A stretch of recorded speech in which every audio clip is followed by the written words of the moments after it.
Tog, everybody. My name is Jerk, and welcome to the big show.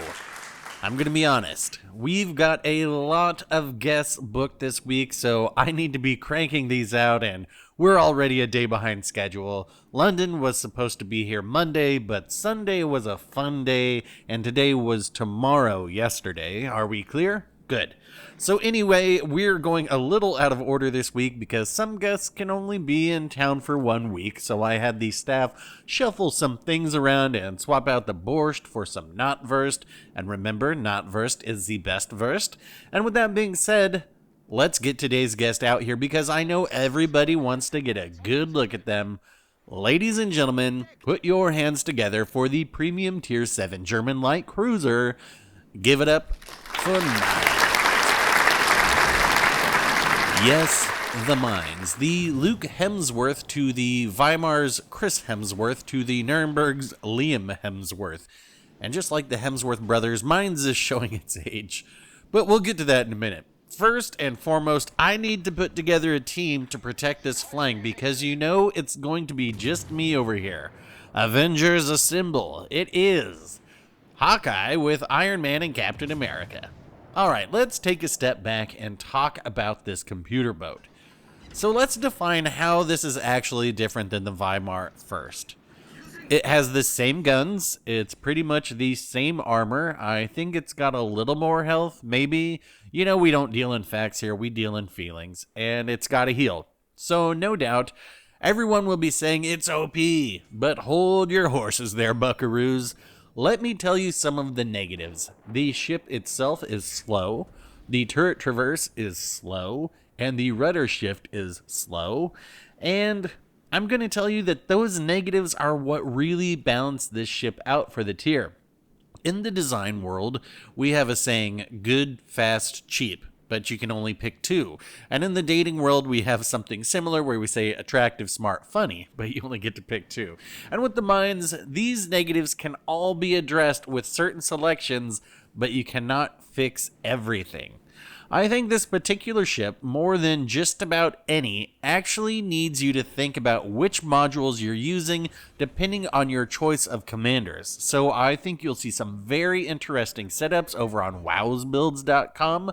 But for me, I do a bit of an agile offensive hybrid, but I couldn't use the module to lower the reload as the turrets were simply too slow then, so I added range, and in fact, I didn't even use the main battery mod 1, and I think there are less than 5 ships of the 250 plus that I have that I do that on. So I don't think that the ship is OP, and really, I don't think it's all that unique. It's fair to call it a balanced German Cleveland. I've got Admiralty backing for this campaign already, and I think the ship is solid. I'm just not sure how much I'll be playing it. And I don't know if there's some magnetic polarity being pumped through the hull here, but it would seem that my ship has pushed the blue team far to the west and drawn much of the red team here to the east, and while most times that would be quite frustrating, in a German cruiser that gets up to an island, repent red team, for the end is extremely nigh. Now, I know you all like brawls, so sit up and pay attention as I demonstrate how to deal with a Suzuya, a Weimar, a Fiji, a Bismarck, and a Champagne pretty much all at the same time. Positioning, right? You've heard me say it time and time again, playing all the ships so you know each one's strengths and weaknesses, using your consumables in a timely fashion, angling against enemy shells and making engagements happen on your own terms. A lot of stuff is happening right now. First, we wanted to use the island to control the angle the Suzuki could approach, and once they realized they were boned, have AP ready for their desperation torps. Now I'm using this island to control my engagement with the Fiji, giving my turrets a chance to turn. Since they keep showing me broadside in this Fiji, I will just use the AP to punish that raised citadel. I do have my Hydro going because they're probably going to be dropping torps, and so there they are. Let's angle. And if the Fiji is going to keep giving me this broadside, that is just fine with me. Now, if you look on the island, we have another cruiser approaching from the front. So we need to get our turrets turned around for that. And it is the Weimar. I do have the torps on the right about ready to reload, and I'm going to try using these torps to slow this Weimar down, because we have 2 battleships pushing in too, and I need to get an angle control to not take a full salvo from them. So with these torps out, I think this Weimar probably has Hydro on. They did earlier, or maybe they're just expecting that these torps are coming, but it's going to work. They slow down. And this is going to allow me a chance to have a better angle that I want to have here. I'm going to actually push forward and try and push them back.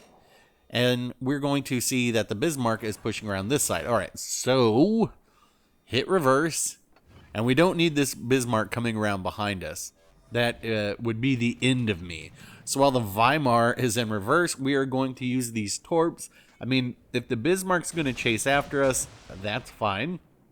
They're going to take these torps. But if they turn out from those torps, then that is just fine too.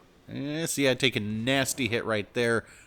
And I'm actually going to push forward here until this Weimar is proxy spotted. But we can see Bismarck is turning out. So now we only have to deal with this 1v1. Champagne is too far back to engage us, and we've got the island position between us anyway.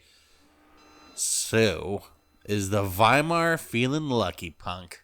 I mean, he saw what I did to these other 2 cruisers. I guess they are feeling lucky.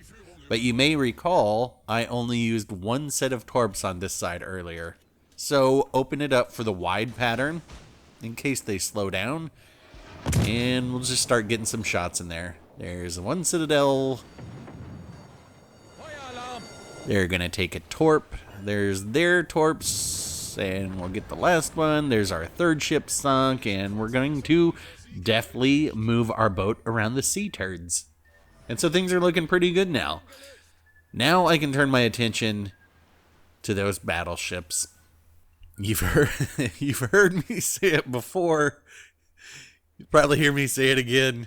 In the words of Omar Little, you come at the king, you best not miss. If you overload a side, then you have got to recognize that you must push through. There is no reason why 1 ship should have held off 5 on this flank. Commit to your choice. It is just a game after all. But this was feeling personal. And in my mind's eye, I felt like Rambo being released into the wild. Eat the fish blood. So I am going after these battleships. That Champagne shot at me very first thing, and you know, they're going to feel it in the end here as I'm going to burn them to the ground. And yeah, you know what, you're right. I could be using AP here, but I was using HE because I thought that they would get out of my range, and I wanted to have some damage over time going in case they did. And we saw they just put out a single fire there, so I'll just keep firing on them until we think, yep, there we go ahead and get another. And I think we're going to get another one pretty soon, so I'm checking out the health of the Bismarck right now. I'm like, okay, let's just finish the Champagne, and then I will go for that Bismarck. And I think the Champagne's going to get sunk here pretty soon. I think maybe on this salvo. And then I'm just going to switch my attention over to the Bismarck now. And there's a Charles Martel for a potential 6-pack up in the corner. Now I'm going to switch over to AP. That Bismarck already has a fire on it, so I might as well be using AP at this point. I'm probably going to be doing more damage that way too. It's really going to come down to, look at all these shells piling in. Whose shells are going to get there first, right? And I'm hoping it's mine. Look, there's an AP salvo about ready to hit, but no. Alright, so that's fine. That's what the Charles Martel is for. We just need to track them down. And I know that they're in my detection range. We've got our high caliber.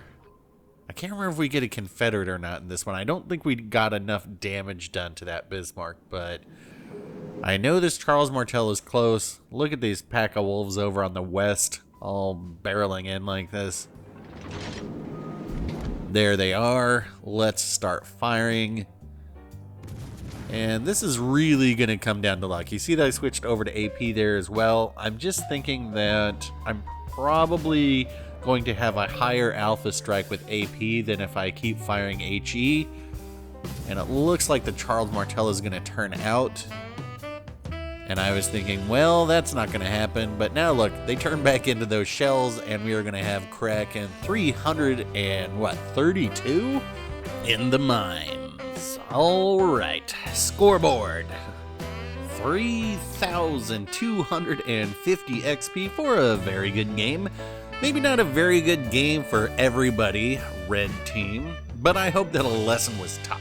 Anyway, that's going to wrap it up for this one. If you think a ship should have some downsides to help balance it, then give this video a like. If you think your ship should be invincible, give this video a dislike. Questions, comments, your dating trifecta dilemma, leave it down below, and to make sure you see our interviews with the Russian heavies, slap subscribe. Thanks for watching, folks. I have gotten back out there for another one soon, and we'll talk then.